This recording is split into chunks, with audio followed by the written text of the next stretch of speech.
years ago, in the lively village of Oboma, there lived a young man named Okofo.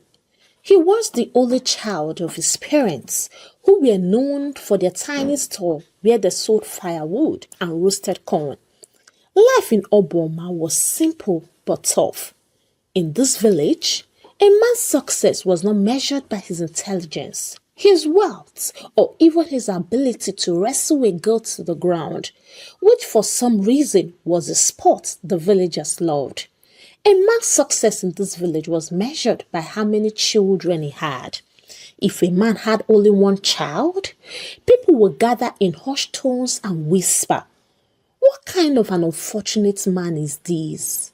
Who and who will call him Papa when he's old?" Okofo has seen his parents being mocked for years because they had only him as the child. His father, a quiet man, will always scratch his head and say, "Maybe if I had more children, my firewood business would have grown into a forest." The villagers laughed at them, and it made young Okofo's blood to boil. He swore that when he grows up, he will have so many children that even the village chief himself would need a calculator to count them. As soon as his parents passed away, Okofo left Oboma. There was no way he would stay in a place where people called him the last surviving branch of a dead tree. He packed his old bag, filled it up with corn from his mother's store, and moved to the bustling town of Umobe. Life in Umobe was different. There were tall buildings, roads with red stones, and the best part, he didn't have to fetch firewood anymore. Okofo got a job as a bus conductor. Every morning, he will hang out of a moving bus screaming, "Enter with your change." "I no get change, oh." No change, no movement. The pay wasn't great, but at least he had something to eat and a small room to sleep in. Okofo didn't forget his big dream, which is to have a village football team worth of children. He needed a wife who was ready for this mission of multiplication. One day at the bus stop, he met a young woman named Eche. She was selling boiled granuts and plantain chips. "Ah, my wife, I have found you," Okofo said confidently, grabbing a handful of granuts without paying.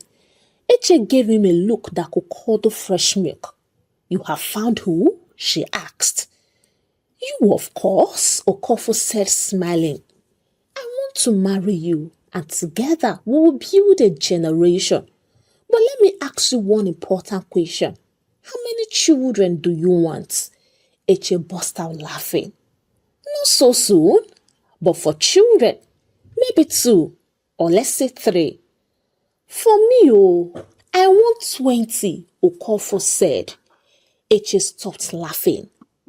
"Excuse me?" "Yes, I said 20 children. In fact, 25, just in case 5 of them decide to become lazy." Eche blinked. "You want to turn your wife into a baby-making factory?" "No, not at all," Okofo replied, waving his hand. Eche looked at him like he had just fallen from a tree, and then she asked, "Do you even have a house?" Okofo cleared his throat. "That's not important, my dear. What matters is vision. With the right vision, everything will fall into place." After several months, Eche found him amusing, and to his surprise, she agreed to marry him. After the wedding, things started off well. Eche continued selling granuts and fried plantain chips, and Okofo kept shouting at passengers in his bus. Then, boom, Eche got pregnant. What a joy to Okofo. The journey to his football team vision had just begun. Eche gave birth and she was so happy to be a mother. But then, after 4 months, she became pregnant again. Okofo jumped up like a man who had just won the lottery when Eche broke the news to him. "Are you serious?" he shouted, lifting her up and twirling her around.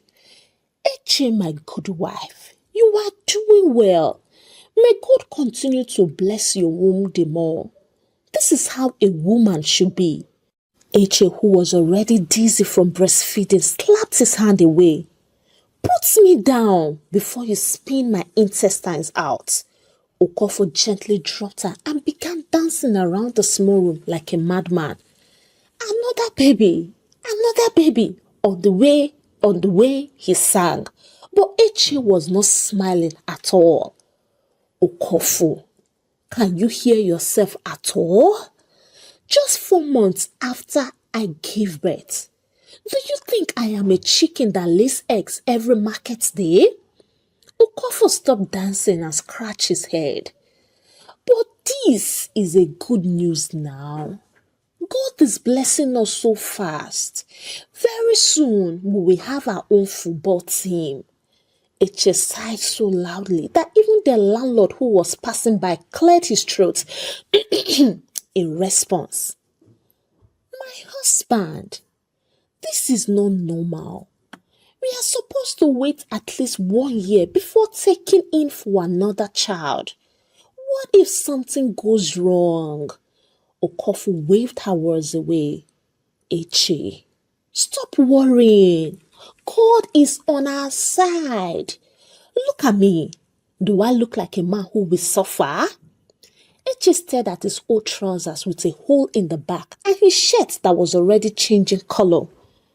Okofo, you don't look like a man who will suffer. You are a man who is already suffering. The next morning, the landlord Pa Osondu, who had ears sharper than a village gossip, called Okofo outside. Okofo, my son, I heard the good news, he said, chewing on a stick of sugarcane. Okofo smiled proudly. Yes, Papa Osondu, another child is coming. Pa Osondu stopped chewing. Another one? Just 4 months after the first one? Yes, sir. God is really helping me. Pa Osondu looked up at the sky as if asking God a question. Then he sighed. My son, let me advise you. Children are like pounded yam. Sweet, yes. But if you take too much, your stomach will hurt. Okofo laughed out loudly. Pa Osondu, don't worry. I can handle plenty pounded yam. The old man shook his head. Let me ask you, how much do you even earn in a month? Okofo cleared his throat. Well, the thing is, it's not about how much I earned. It's about how much faith I have in God. Pa Osondu dropped his sugarcane stick and put his hands on his waist. Faith? Did you just say faith? My friend, faith cannot buy baby milk. Faith cannot buy diapers. Faith cannot pay school fees. When your children start eating like hungry lions, you will know that faith is not a balanced diet. Okofo stopped smiling and then looked for a way to discharge the landlord. To him, he was an enemy of progress. When the second baby arrived, everything changed. The one-room apartment, which once felt big, now felt like a sardine can. The crying competition between the two babies could make even a deaf man hear again. Okofo's salary as a bus conductor was no longer enough. Before, he could buy a plate of jollof rice at the roadside restaurant. But now, every time he brings out money, Eche will snatch it and say, diapers first, jollof later. One night, as Okofo laid on the floor because the bed now belonged to Eche and the babies, he stared at the ceiling and sighed deeply. Eche, feeding the baby, looked at him and smiled sweetly. My husband, how far?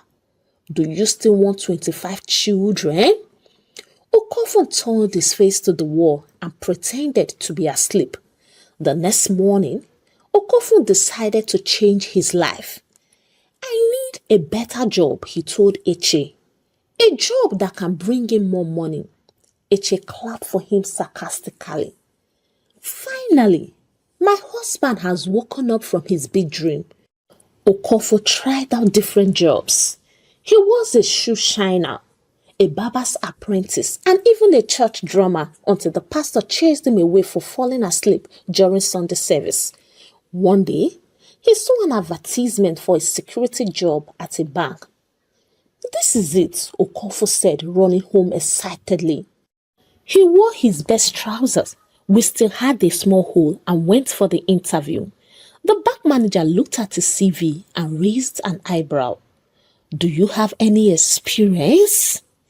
"Yes, sir," Okofo said. "I once secured my neighbor's chicken from thieves." The manager sighed deeply. "Sir, I mean real security work." "Oh, yes, sir. I once fought a dog that tried to bite my landlord." The manager dropped the CV. "Congratulations, you are hired. Not because of your senseless CV or your senseless experience, but because I like you."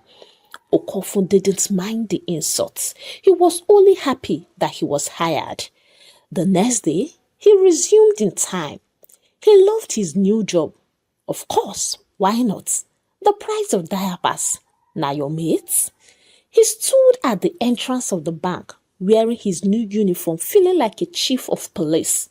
One day, a rich man parked his car in front of the bank and threw his car keys at Okofo. "Boy, go and wash my car." Okofo stared at him. "Sir, I am a security officer in this bank, not a car washer." The man looked at him and said, Is it not the same uniform that car washers wear?" Okofo's jaw dropped and the feeling of chief of police disappeared in an instant. That night as he got home, he sat down, removed his shoe and sighed so loudly that even a baby in the womb would know that something was actually wrong. Eche, rocking the baby, smiled at him. "How was work today, my husband?" Okofo looked at his noisy children, his small room and his tired wife. Then he looked at the ceiling and said to himself, "Indeed, children are not akara that you just fry in the morning, and life is not moi moi that you just eat without thinking. I have received insults, but you see today's own, it dealt with my self-esteem. Well, there is no problem. Now children I want, and no key person." Few months on, Eche sat on the edge of the bed, her arms wrapped around her 6-month-old baby, while her firstborn, barely a year and 6 months old, snored softly beside her. Tears streamed down her face as she looked at the little bundle in her arms. She hadn't even fully recovered from the last pregnancy, and now it has happened again. Her best friend Meso stood beside her, shaking her head like a market woman who just heard that pepper price had tripled overnight. "Eche, is it that sweet?" Meso exclaimed, her eyes wide in disbelief. "I bet your husband put sugar inside there because I don't understand." Eche sniffled and wiped her nose with the edge of her wrapper. "Meso, I don't know how this thing keeps happening. I just look at my husband and boom, pregnancy." Meso gasped dramatically. "Look at him again now. Let me see something. Maybe you have spiritual eyes that get pregnant when they admire man." Eche couldn't help but chuckle through her tears, but the reality of the situation made her sigh heavily. "Meso, what will I do? I am tired. This is just too much for me." Just then, Okofo walked into the room, his face bright like someone who had just won the lottery, except that his own lottery was finding out that his wife is pregnant again. He spread his arms wide. "My wife, my blessing, my fertile queen," beaming with pride. "You have done it again." Eche stared at him blankly. Meso clicked her tongue and folded her arms. Ah, Okofo, is everything all right? My dear Meso, Okofo said, rubbing his stomach as if he was the pregnant one. You see, children are wealth. See all these rich men that are driving big cars. If they don't have plenty children, what is their wealth for? Money is not as sweet as the sound of children calling you daddy or dad from every corner of the house. Eche blinked. Daddy from every corner? Do you even know what it takes to raise one child, not to mention 3 in 2 years? Okofo waved a hand dismissively. My dear wife, why are you worrying? The same God that gave us these children will provide for them. Oh, God will come and buy diapers? Eche asked. My dear, God will give us the wisdom we need to buy the diapers, Okofo replied. Okay, God will come and carry one baby while I carry the other one? Eche asked again. My dear, God will send neighbors to help us, Okofo replied. He was ever ready to give answers to all her questions. Meso clapped her hands and turned to Eche. You see this your husband, eh? If wisdom was measured like height, he would be a dwarf. Okofo chuckled, completely unbothered. Eche, my dear wife, stop listening to Meso. She's simply jealous because she's not married yet. She doesn't know the joy of looking at your own children and seeing your nose and your forehead in their faces. Meso gasped. Ewo, Okofo. So because I'm not married, I don't have sense again? Okofo shrugged. It is not my fault, darling. We married people see things differently. Meso placed her hands on her chest dramatically. See wahala o. I have been warning this your wife, but she wouldn't listen. Next time, I will just bring the congratulations card in advance. Eche sighed deeply, looking at her 2 sleeping children. She loved them dearly, yes, but she couldn't keep popping out babies like a vending machine. She turned to Okofo with the most serious look she had ever given him.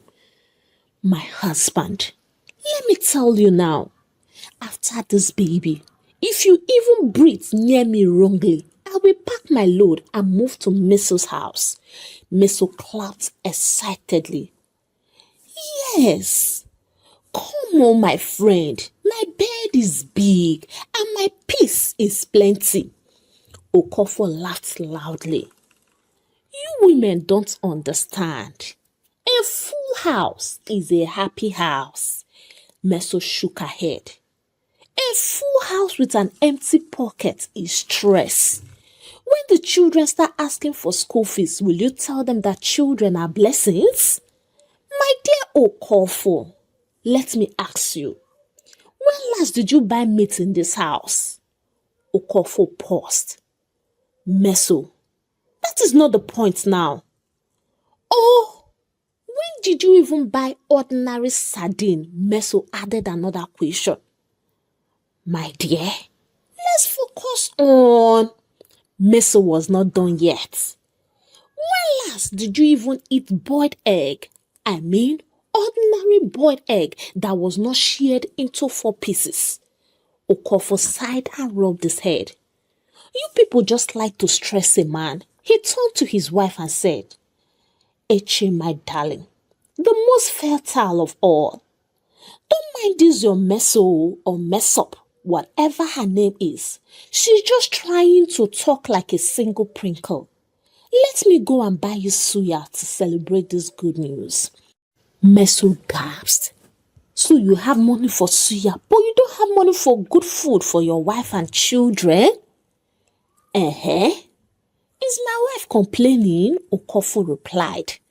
Eche simply shook her head and flopped onto the bed. Her life was officially a comedy show. 9 months later, she gave birth. Children of God.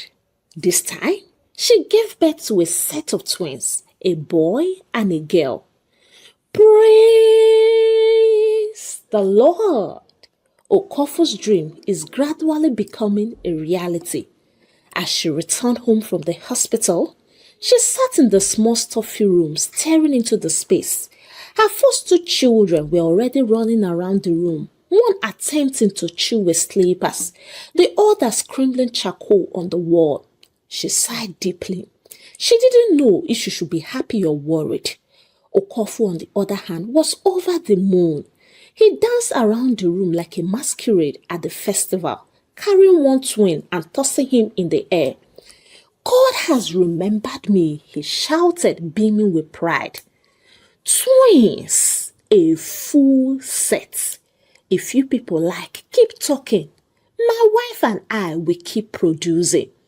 Echi ground. Okofo, please, put my child down before you turn him into a football. Meso, who had been sitting by the corner with her arms folded, finally spoke. Echi, my sister, enough is enough. You need family planning. Echi sat up straight, looking at her friend with wide eyes. Meso, what are you saying? Meso nodded firmly. Yes, you need family planning before you turn your one-room apartment into a maternity ward. If I come here next year and see another baby, you won't like what I will do to you. Okofo scoffed and waved his hand. Meso, you talk too much. Family planning is for people who don't have faith. The God that gave us these children will provide for them. Meso clapped her hands and leaned forward. Okofo, don't say that. So because God provided yam, you will refuse to buy a knife to cut it? Use your sense, my brother. Eche chuckled. Meso, please leave my husband alone. His head is made of coconuts. Meso shook her head dramatically. Coconut head and factory-fitted foolishness. Echi, let me ask you. This room we are sitting in, does it expand with every new child? Echi sighed and said, No. The price of Gary, does it reduce each time you get pregnant? Echi sighed deeper. No. The rent you pay, does the landlord say, because you now have 4 children, don't worry about next year's rent? Eche buried her face in her hands. Meso, I have heard you. But Meso wasn't done. She turned to Okofo. Do you know the price of diapers? Okofo scratched his head. Meso, why are you talking like this now? Children are blessings. Is it not God that said we should go into the world and multiply? Meso rolled her eyes so hard, they almost fell out. Yes, children are blessings from God. But don't forget, these blessings drink milk and they wear diapers. Can blessings be fed with empty pockets? Can these your so-called blessings sleep on vibes? Okofo crossed his arms stubbornly. My dear Meso, do you know how many people are looking for the fruit of the womb? You won't know now because you are single. A man with many children is a man of honor. Meso jumped to her feet. A man of stress, you mean? The only honor you will have is suffering if you don't use wisdom. See, Eche, I have small amount of money I kept aside. I will use it to take you to the hospital for family planning. If you don't follow me, I will personally tell your womb to shut down. I will join NSPD and that will be my only prayer point till God answers me. Oginidi. Eche burst out laughing, but Okofo looked offended. Eche, my wife, is going nowhere. Yes, she will not follow you anywhere. And for your information, we are done discussing this matter, he declared. Meso eyed him. Okofun, let me tell you something. If I hear that Eche is pregnant again next year, I will take her and run away to my village. Eche gasped. Meso. Meso snapped her fingers. Yes, because this is no longer marriage. This is now child production. Just then, the first child, who had been silent all this while, suddenly ran to Okofun and tugged the shirts. Daddy, I am hungry. Mesa turned to Okofun with a smirk. Your blessing is calling you. Answer now. Okofun cleared his throat and quickly grabbed his slippers. I will go and buy the bread. As he rushed out, Meso burst into laughter. Look at him. Big man, Father Abraham, running away because of common hunger. Eche shook her head and lay back on the bed. Her life was truly a comedy show. Did Okofun stop? No, he didn't. Did she even go to the hospital for family planning? For where? They just kept giving birth like trees producing fruits annually. One day, as she sat on her bed, she had made a drastic decision. She had had enough.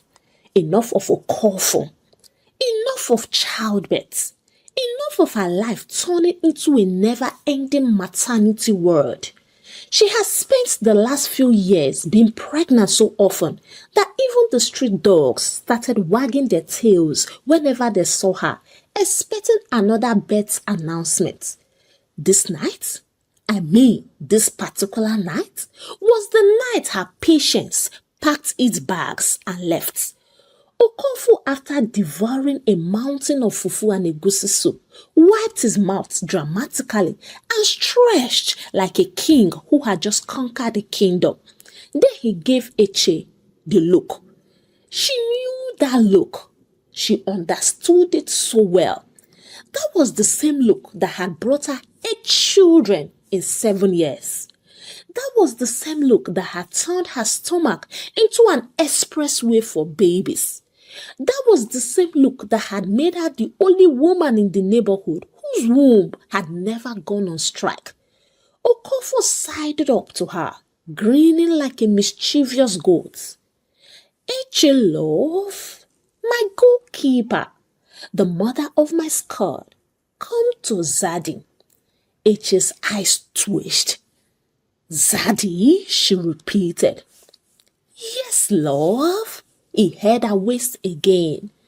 You know I cannot sleep well without my night exercise. Night exercise? You, this man. You have the audacity to call it exercise when I'm the only one doing all the work, carrying the result of the exercise for 9 months, pushing them out, nursing them, and then doing it over and over again like a broken record. She exhaled deeply. If I don't do something drastic, Okofun will continue like this until I have enough children to form an Olympic team with substitutes. I need to act fast. With a dramatic sigh, she turned to him, placed a gentle hand on his shoulder, and looked him straight in the eyes. Okofun, my husband, my sugar cane, my fresh bread. Okofun grinned, puffing out his chest. Yes, my tomato juice. I have decided, Eche said solemnly, that you need to rest. Rest? Okofun asked, looking confused. What do you mean? Eche patted his chest. Haven't you noticed? You have been working so hard, training this football team all by yourself. You need a break. Okofun looked uncertain. Break? What does that mean?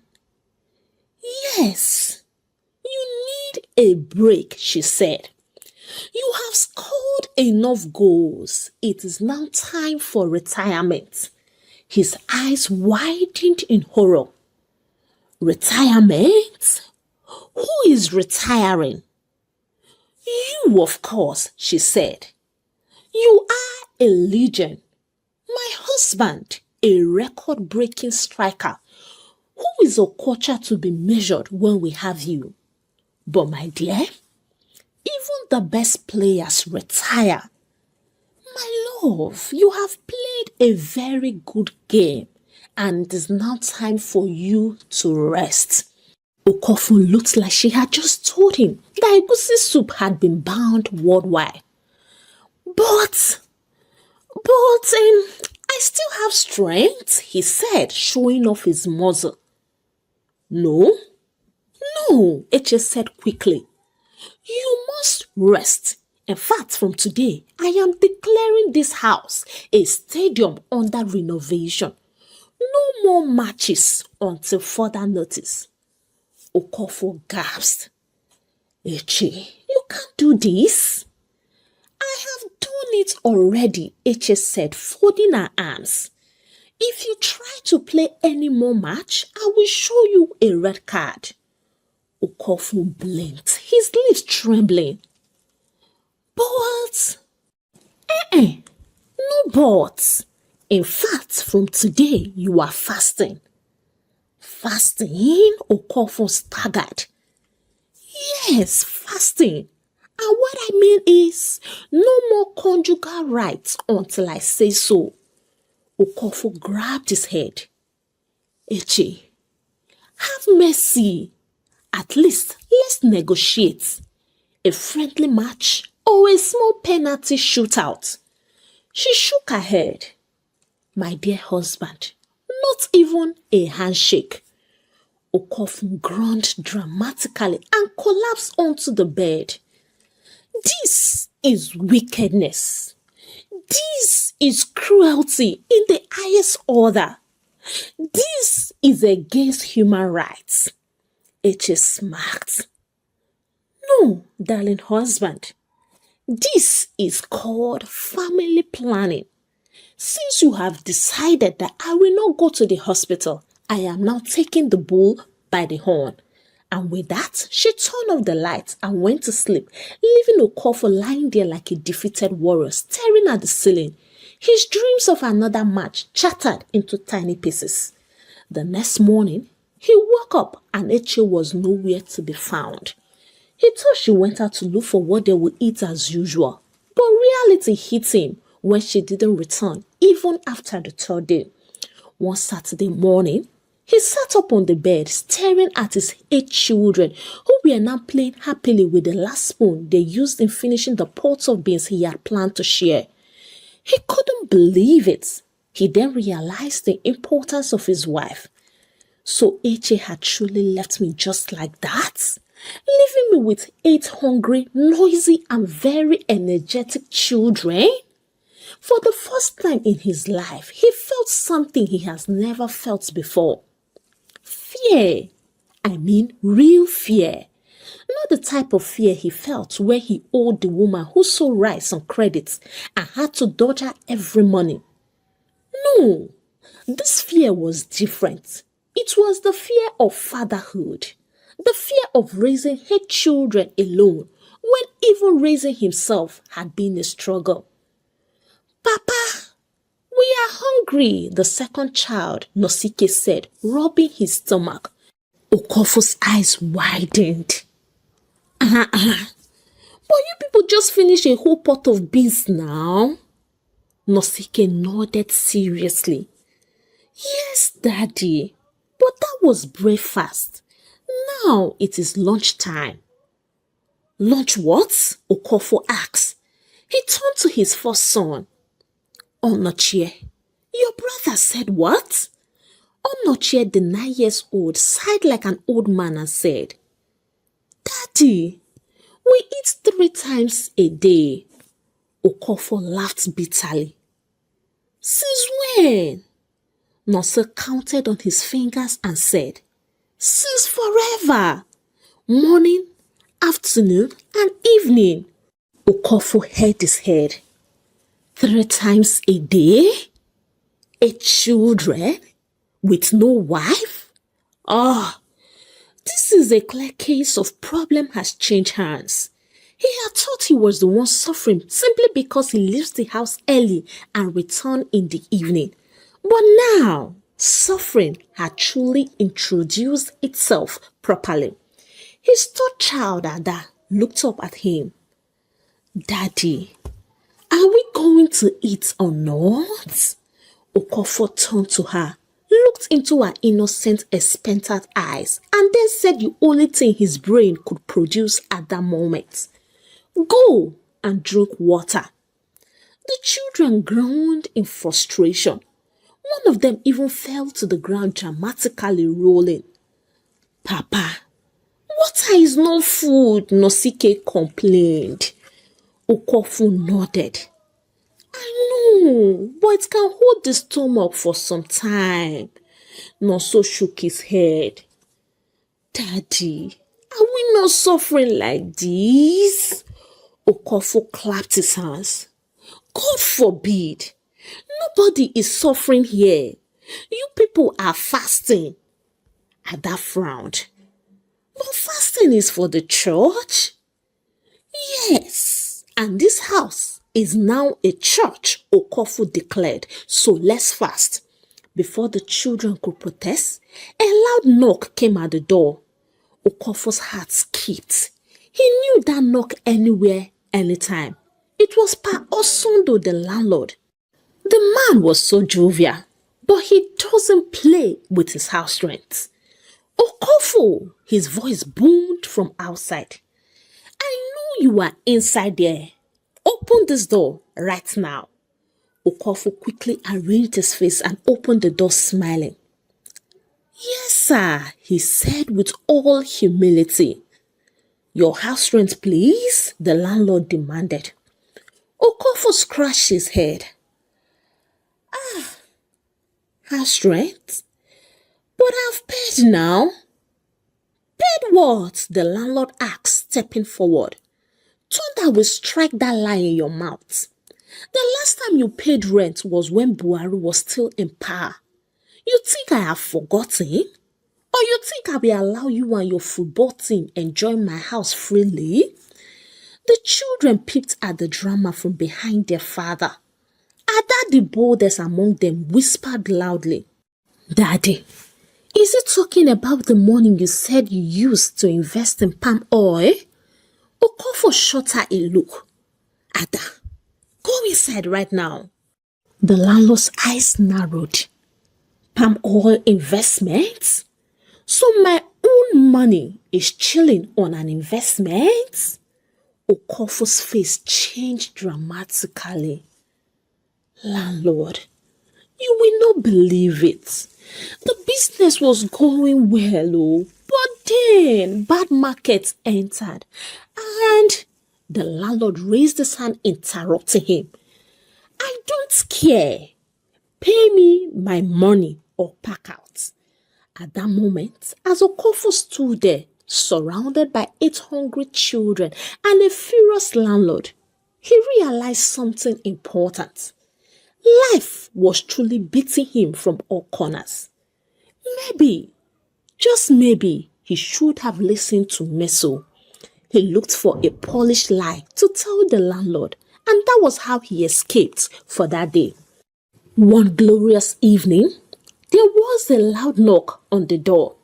Okofu, who was carrying his youngest child while using his foot to rock another one to sleep, almost ignored the knock. In fact, he first assumed it was hunger knocking at the door because at this point, suffering had become his permanent roommate. But then the knock came again, sharp, familiar, and full of confidence. Okofu froze. He knew that knock. He had heard it many times before, usually when there was nothing to eat or when he had done something very stupid. Slowly, he turned his face to the door, his heart pounding. The children, now used to their father's dramatic reactions, just sat and watched. As Okofu staggered to the door, he was seeing double simply because of hunger. He heard the knock again, sharp and impatient. He swung the door open, and there stood, right in front of him, Eche, looking fresher than ever her skin glowing, her dress cleaned and well ironed. For a moment, Okofu just stood there, his mouth open, unable to believe his eyes. He wanted to be angry. He wanted to shout. But before he could say a word, Eche raised her hand. Okofu, don't even start, she said, stepping inside like she never left. I see you have finally tasted reality. How is life as a single father treating you? Okofu swallowed hard. He looked down at himself. His once proud pot belly was gone. His beard looking like it belongs to a forest spirit, and his clothes were hanging on him like they were borrowed. The children who had been surrounding him like hungry chickens suddenly ran to their mother, hugging her legs and crying. Mommy, where did you go to? Why did you leave us? Daddy nearly finished us with beans and cornmeal. Eche clapped her hands and shook her head. I knew it. So you really turned my children into a cornmeal association? Okofu scratched his head, then suddenly dropped to his knees. Eche, my wife, my backbone, my pillar of strength, my one and only, please forgive me. Eche folded her arms and tapped her foot. Forgive you? Do you know what I went through in this marriage? You thought I was just complaining for nothing? Okofu sniffed like a child. My dear wife, I was blind, but now I can see. Now I understand that children do not raise themselves. I see that food does not cook itself. I see that. Eche raised one hand to stop his speech. Enough! Stand up, she said, and Okofu jumped up like a soldier. She looked around the house, and guess what she saw? Dirty clothes piled in one corner, dishes stacked in the sink, and a smell of burnt something hanging in the air. She sighed deeply. You were so lucky I love these children more than I hate suffering. Does that mean you are staying? Okofu asked, hopeful.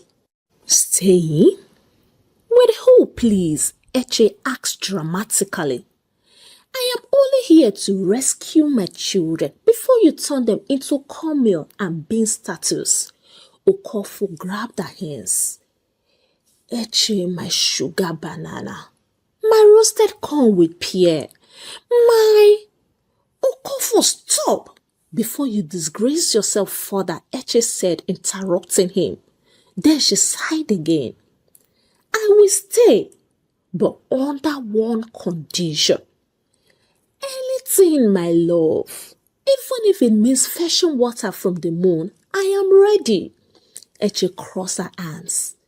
You will get a second job.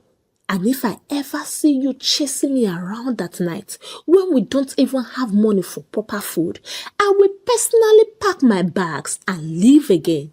And this time, I will take all my children with me. Okofu gasped.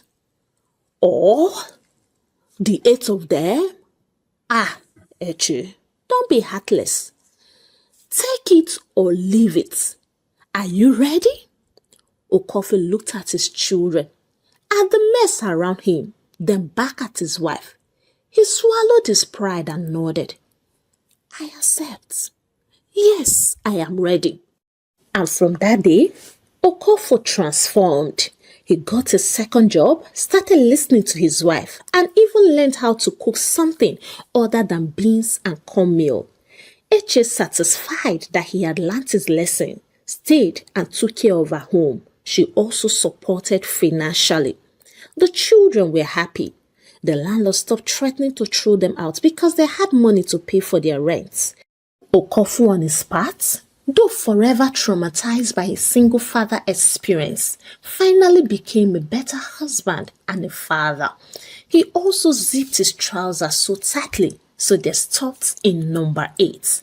And so, life went on, but this time with more food varieties and fewer late night matches. Hey African Tales by Karma Tribe, how are you all doing? For me, I am doing just fine. I know you all had fun while listening to the story. I can't even lie. While I was writing the story, I laughed out so loudly, and I believe you all did as well. So let me read from you in the comment section the parts that you enjoyed most. I mean, the parts that made you laugh out so well. If you have not subscribed to this channel, what are you waiting for? Kindly click on that subscription button and please give this video a thumbs up. If you love what Karma is doing and you wish to support me, kindly use the link on my bio or the link on the description of this video to buy me coffee. You can as well buy me a super thanks by simply clicking on the super thanks icon and I'll be so happy.